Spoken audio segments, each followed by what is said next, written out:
দেখো, আমরা একটা ভিডিও করেছিলাম অন পিওর রোলিং।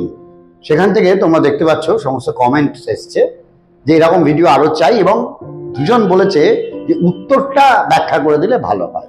এখন এই উত্তরটা আমি একটু ব্যাখ্যা করে দিতে চাই।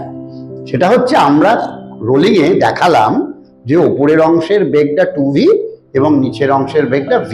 এই v0, এই যে কথাটার আমরা ভৌত যে ব্যাখ্যাটা, সেটা হচ্ছে অর্থাৎ অ্যাজ ইফ যেন নিচের অংশটা স্থির হয়ে গেছে, এবং স্থির হয়ে যাওয়ার ফলে ওখানে যে ঘর্ষণ গুণাঙ্কটা লাগবে, কোএফিসিয়েন্ট অফ ফ্রিকশনটা, সেটা স্ট্যাটিক। দেখো, একজন উত্তর দিয়েছে, কিন্তু এটা খুব ভালো লাগলো এটা দেখে যে একজন সঠিক উত্তরটা দিয়েছে। এবার প্রশ্ন হচ্ছে যে তাহলে এই পয়েন্টটা যখন আবার ঘুরে ওপরে চলে যাচ্ছে, তখন কি এর কোএফিসিয়েন্টটা এক থাকছে না? প্রত্যেক পয়েন্ট ঘুরে ঘুরে আসছে, ঘুরে ঘুরে আসছে, ঘুরে ঘুরে আসছে, এবং যখন ওই পয়েন্টে আসছে তখনই একমাত্র কোএফিসিয়েন্ট অফ ফ্রিকশনটা কি হচ্ছে বলো? ওই স্ট্যাটিক কোএফিসিয়েন্ট অফ ফ্রিকশন হচ্ছে।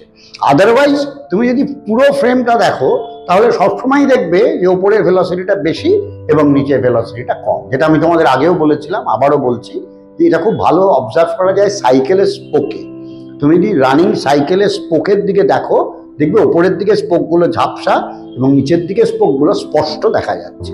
এই স্পষ্ট দেখা যাওয়ার কারণটাই হচ্ছে যে নিচে যে বিন্দুটা ভূমির সঙ্গে কন্ট্যাক্ট হয়ে আছে, সেইখানকার বেগটা আপাতভাবে শূন্য হয়ে গেছে। আর বাস্তবে শূন্য নয়, আপাতভাবে শূন্য হয়ে গেছে, ফলে ওটা স্থিরের মতো আচরণ করছে, এবং সেই কারণেই ওখানে কোএফিসিয়েন্ট আমরা কি বলছি না, স্ট্যাটিক কোএফিসিয়েন্ট অফ ফ্রিকশন। এখন এটা আমাদের একটা খুব ভালো লেগেছে যে তোমরা এটা কমেন্ট করেছো, এবং আমরা তার উত্তরও দিচ্ছি।